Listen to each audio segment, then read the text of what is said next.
Allu family versus mega family, కొంతమంది Konidela family కూడా అంటారు. వీళ్ళ మధ్య చాలా రోజులుగా గ్యాప్ ఉంది. ఈ గ్యాప్కు కారణాలు ఏంటో చాలామందికి తెలియదు. కొన్ని కొన్ని సందర్భాల్లో మరి అల్లు అరవింద్ పుష్ప సినిమా తర్వాత చాలా ప్రౌడ్ పెరిగిపోయింది కాబట్టి నాకంటూ ఒక ఫ్యాన్ ఫాలోయింగ్ ఉంది, మెగాస్టార్ చిరంజీవి వల్ల నాకు వచ్చింది ఏమీ లేదనే ఆ ఆలోచనతో ఉన్నాడు కాబట్టే మరి చిరంజీవి గారిని కానీ, పవన్ కళ్యాణ్ గారిని కానీ, నాగబాబుని, ఈ ఫ్యామిలీ మొత్తాన్ని కూడా మరి పక్కన పెట్టాడు. కాబట్టి ఒక సందర్భంలో మరి పవన్ కళ్యాణ్ పేరు చెప్పాలంటే చెప్పని బ్రదర్ అని కూడా చెప్పాడని చెప్పి మనం చూసాం. సో ఆ గ్యాప్ పెరుగుతూనే వస్తుంది, ఎక్కడ కూడా మరి దగ్గర అయ్యేటువంటి పరిస్థితులు మనం చూడలేదు. ఈ మెగా ఫ్యామిలీ నుంచి నాగబాబు గారు పెట్టినటువంటి ట్వీట్లు కానీ, అదేవిధంగా వీళ్ళ అభిమానులు చేసినటువంటి హంగామా, ఓవర్ యాక్షన్ ఇవన్నీ చూసిన తర్వాత ఇంకా గ్యాప్ అయితే ఇంకా ఎక్కువైంది. ఈ పుష్ప 2 సినిమా రిలీజ్ అప్పటికి ఇంకా పెద్దగా అయింది గ్యాప్ ఇది. సో ఇంకా భవిష్యత్తులో కలిసే అటువంటి అవకాశం అయితే ఉండదు అనేటువంటి అభిప్రాయాలు ఎక్కువగా మనం చూసాం. ఏదైతే సంధ్యా థియేటర్ దగ్గర జరిగినటువంటి ఈ తొక్కిసలాటలో భాగంగా అల్లు అర్జున్ మీద కేసు నమోదు కావడం, నాంపల్లి కోర్టుకు వెళ్ళడం, వాళ్ళు 14 రోజులు రిమాండ్ విధించడం, చెంచలు కూడా జైలుకి వెళ్ళడం, అక్కడ మరి బెయిల్ వచ్చినా కూడా రాకుండా నైట్ అంతా అక్కడే ఉండడం, ఆ మరుసటి రోజు ఇంటికి రావడం మనం చూసాం. సో ఈ క్రమంలో మరి అల్లు అర్జున్ అరెస్ట్ అయినటువంటి సందర్భంగా అనేక మంది సినీ పరిశ్రమకు చెందినటువంటి హీరోలు అనుకోండి, నిర్మాతలు, దర్శకులు, అదేవిధంగా కొంతమంది పొలిటీషియన్స్ వీళ్ళందరూ కూడా అర్జున్ని కలవడం జరిగింది. మరి కొంతమంది ఈ అరెస్ట్ని ఖండించడం కూడా మనం చూసాం. అటు ఆంధ్రప్రదేశ్లో మాజీ ముఖ్యమంత్రి జగన్మోహన్ రెడ్డి కానీ, ఇటు కేటీఆర్ కానీ, ఇటు బండి సంజయ్ కానీ, ఇట్లా అనేక మంది అంటే దేశవ్యాప్తంగా కూడా అనేక మంది మిగతా చోట్ల నుంచి కూడా స్పందించారు ఈ అరెస్టు అక్రమము అని చెప్పి. ఎంతమంది ఖండించినా, ఎంతమంది వచ్చి అల్లు అర్జున్ని కలిసినా, ఎంతమంది వచ్చి అల్లు అరవింద్ని కలిసినా మెగా ఫ్యామిలీ కలుస్తారా లేదా, ఈ సందర్భంగానైనా వీళ్ళు వస్తారా రాదా అనేది చాలామంది ఎదురు చూశారు. సో మరి దీనికి సంబంధించి మనం చూసాం, చిరంజీవి గారు షూటింగ్ క్యాన్సిల్ చేసుకున్నారు, రాబోతున్నారు, కలవబోతున్నారంటే ఎక్కడ కూడా చిరంజీవి గారు రాలేదు. సో దీనికి కారణం ఏంటంటే చిరంజీవి గారు అల్లు అర్జున్ చిక్కడపల్లి పోలీస్ స్టేషన్కి తీసుకువెళ్ళినప్పుడే చిరంజీవి గారు అక్కడికి వెళ్ళాలని అనుకున్నారు. బట్ ఏంటంటే అక్కడ సెక్యూరిటీ సమస్యలు వస్తే, మళ్ళీ ఏదైనా అనుకునే సంఘటనలు జరిగితే మళ్ళీ సమస్యలు, ఇబ్బందులు ఉంటాయి కాబట్టి పోలీస్ అధికారులు వద్దని చెప్పారు. కాబట్టి అప్పుడు ఆ చిరంజీవి గారు కానీ, చిరంజీవి గారి సతీమణి సురేఖ వీళ్ళందరూ కూడా అల్లు అరవింద్ ఇంటికి వెళ్ళి అక్కడ ఆయనతో మాట్లాడడం జరిగింది. అయితే ఆ మరుసటి రోజు రిలీజ్ అయ్యి ఇంటికి వచ్చిన తర్వాత మరి అనేక మంది వచ్చి కలిసినా కూడా మరి చిరంజీవి గారి ఫ్యామిలీ గురించి ఆలోచించారు. మెగా కాంపౌండ్ నుంచి ఎవరు వస్తారని చెప్పి, కానీ ఎవరూ రాలేదు. చిరంజీవి గారి సతీమణి సురేఖ మాత్రమే అక్కడికి వచ్చి వాళ్ళతో మాట్లాడడం జరిగింది. అయితే ఈరోజు అల్లు అర్జున్ చిరంజీవి గారి ఇంటికి, అంటే తన కుటుంబ సమేతంగా చిరంజీవి గారిని కలవడానికి వెళ్తుండడంతో ఇది పెద్ద చర్చగా మారింది. మరి చిరంజీవి గారు ఒక్కరినే కలుస్తారా, లేకపోతే ఇక్కడ పవన్ కళ్యాణ్ గారు, నాగబాబు గారు కానీ, మరి అదేవిధంగా సాయిధరం తేజు, వైష్ణవ్ తేజ్, ఇట్లా మెగా కాంపౌండ్లో అనేక మంది ఉన్నారు కదా, వీళ్ళందరూ ఉంటారంటే వాళ్ళు ఎవ్వరు కూడా లేనటువంటి పరిస్థితి. అక్కడ కేవలం చిరంజీవి గారి సతీమణి సురేఖ గారు, వీళ్ళు మాత్రమే. అంటే దీనికి కారణం ఏంటి, చిరంజీవి గారు అల్లు రామలింగయ్య గారి అల్లుడు కాబట్టి ఆ బంధంతోనే వీళ్ళు కలుస్తున్నారు. మిగతా వాళ్ళు కలవకపోవడానికి కారణం ఏంటంటే వాళ్ళ మధ్య మొదటి వచ్చినటువంటి గ్యాపే ప్రధాన కారణం. అంటే ఇంకా ఈ గ్యాప్ అనేది అట్లాగే ఉండిపోయింది. ఆ గ్యాప్ని భర్తీ చేయడం చాలా కష్టం అనేటువంటి అభిప్రాయాలను కూడా మనం ఇప్పుడు చూస్తూ ఉన్నాం. సో వీళ్ళు కలవడం వల్ల, దూరంగా ఉండడం వల్ల ఎవరికి లాభం, ఎవరికి నష్టం? ఒకవేళ దూరంగా ఉన్నారనుకోండి, అది బ్రేకింగ్ న్యూస్లు. చూసారా ఇంకా కలవట్లేదు, చూసారా ఒకరికొరు ఎక్స్ వేదికగా పోస్టులు పెడుతున్నారు, చూసారా పోటాపోటీగా వాళ్ళు మాటల యుద్ధం, మాటకు మాట అని చెప్పి ఇట్లా కొన్ని ఛానల్లో బ్రేకింగ్ న్యూస్లు చూస్తాం తప్పితే ఏమీ ఉండదు. దానివల్ల ప్రజలకు ఉపయోగపడేదైతే ఏమీ ఉండదు.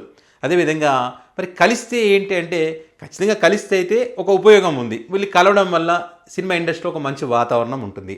ఆ మంచి వాతావరణం ఉంటే నిర్మాతలు కానీ, దర్శకులు కానీ సినిమాలు తీయడానికి, వాళ్ళ కాంబినేషన్లో కొంత ఆలోచన చేయడానికి, కథలు రాయడానికి స్కోప్ ఉంటుంది. సో ఆ రకంగా మంచి కాంబినేషన్ దొరికినప్పుడు కార్మికులకు కూడా మంచి పనులు దొరికేటువంటి అవకాశం ఉంటుంది. ఆ సినిమాలు సక్సెస్ అవ్వడానికి అవకాశం ఉంటుంది. ఎందుకంటే వీళ్ళ ఫ్యాన్స్ పుష్ప 2 సినిమాకి సంబంధించి ఏ రకంగా సినిమాని ఆడనివ్వం, ఫ్లాప్ చేస్తాం, మేము తలుచుకుంటే ఏదైనా చేస్తామని చెప్పి ఛాలెంజ్లు వేశారో ఆ ఛాలెంజ్లు వేయకుండా ఉండేందుకు అవకాశం ఉంటుంది. ఈ ఫ్యాన్స్ కూడా గొడవ పడుతూ ఒకరి మీద ఒకరు కేసులు పెట్టుకునేటువంటి స్టేజ్కి వెళ్ళి మరి ఆ కేసులో సందర్భంగా పోలీస్ స్టేషన్ల చుట్టూ తిరుగుతూ, కోర్టుల చుట్టూ తిరుగుతూ వాళ్ళ కుటుంబాలను పోషించుకోకుండా కుటుంబాలను గాలికి వదిలేసేటువంటి పరిస్థితులు మనం చూస్తూ ఉన్నాం. సో ఇవన్నీ కూడా పులి స్టాప్ పడేటువంటి అవకాశం అయితే ఉంటుంది. అంతే, అంతకుమించి ఏముంటుంది ఇంకా. కాబట్టి అల్లు అర్జున్ ఒక అడుగు తగ్గి చిరంజీవి గారిని కలవడంలో తప్పే లేదు. ఎందుకంటే చిరంజీవి గారు పెద్దవాళ్ళు, ఇండస్ట్రీలో పెద్ద బాస్ అంటారు, కొంతమంది అన్న అంటారు, కాబట్టి తప్పేం లేదు. అందరూ అనుకుంటే ఇది మంచి పరిణామమే, దాన్ని ఎవరు కాదనరు. కానీ కొంతమంది బుద్ధి ఇంకా మారడం లేదు. విడిగా ఉన్నప్పుడు తిట్టారు, కలిసినప్పుడు కూడా పొగరనిగిందా, మంట తగ్గిందా, జైల్లో చిప్పకూడు తిన్నావు కదా ఒక పూట, ఊచలు లెక్క పెట్టావు కదా, కింద పడుకున్నావు కదా, పైన పడుకున్నావు కదా, దుప్పటి ఇవ్వలేదంట కదా, ఇట్లా రకరకాల కామెంట్లు చేసి ఎవడైనా సరే చిరంజీవి దగ్గర రావాల్సిందే, ఎవరైనా సరే చిరంజీవి దగ్గర వంగాల్సిందే, ఎవరైనా సరే పవన్ కళ్యాణ్ ముందు వంగాల్సిందే, ఇట్లా రకరకాల కామెంట్లు చేయడం అనేటువంటి కరెక్ట్ కాదు. ఇంకా రెచ్చగొట్టే విధంగా ఇంకొంతమంది ఏమంటారు, వైసీపీ ఫ్యాన్స్ ఓవర్ యాక్షన్ చేశారు, అనవసరంగా వాళ్ళు ఒకటయ్యారు చూసారా, ఇప్పుడు ఎర్రిపప్పలైంది వైసీపీ ఫ్యాన్స్. ఓవర్ యాక్షన్ చేసింది ఎవరు? ఆ విభేదాలు సృష్టించింది ఎవరు? మొన్న పుష్ప సినిమా రిలీజ్ అప్పుడు హంగామా చేసింది ఎవరు? ఆయన జైల్లోకి వెళ్తే పండగ చేసుకుంది ఎవరు? సంకలు గుద్దుకుంది ఎవరు? అది అందరికీ తెలుసు కదా. మరికొంతమంది ఏమో పెద్ద పెద్ద ఎలివేషన్స్. అల్లు అర్జున్ అరెస్ట్, హుటాహుటిన ప్రత్యేక విమానంలో బయలుదేరిన డిప్యూటీ సీఎం పవన్ కళ్యాణ్, గన్నవరం ఎయిర్పోర్ట్లో పవన్ కళ్యాణ్, హైదరాబాద్ ఎయిర్పోర్ట్లో పవన్ కళ్యాణ్, కాన్వాయ్లో బయలుదేరిన పవన్ కళ్యాణ్, చెంచల్గూడ జైలు ముందు గడగడలాడించిన పవన్ కళ్యాణ్, నాంపల్లి కోర్టు దగ్గర గడగడలాడించిన పవన్ కళ్యాణ్, దెబ్బకు బెయిల్ వచ్చింది. ఇట్లా కొంతమంది ఎలివేషన్స్ ఇచ్చారు. ఆ బెయిల్ ఎలా వచ్చింది, ఆ కోర్టులో వాదనలు ఏ రకంగా జరిగాయి, ఆ పెట్టినటువంటి సెక్షన్లు ఏంటి, ఆ చట్టం అనేది ఒకటి ఉంటుంది. ఆ చట్ట ప్రకారము బెయిల్కి అర్హుడా కాదనేది పరిశీలిస్తారు.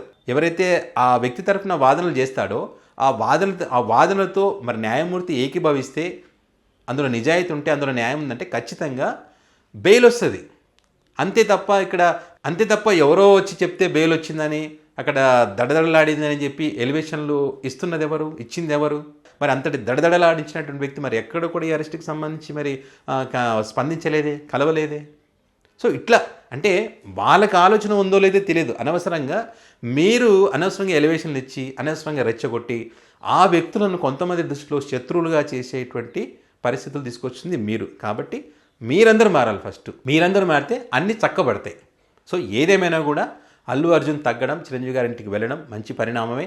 అక్కడ వెళ్ళి అనేక అంశాలకు సంబంధించి చర్చిస్తారని చెప్పి మనం బ్రేకింగ్లు చూస్తూ ఉన్నాం.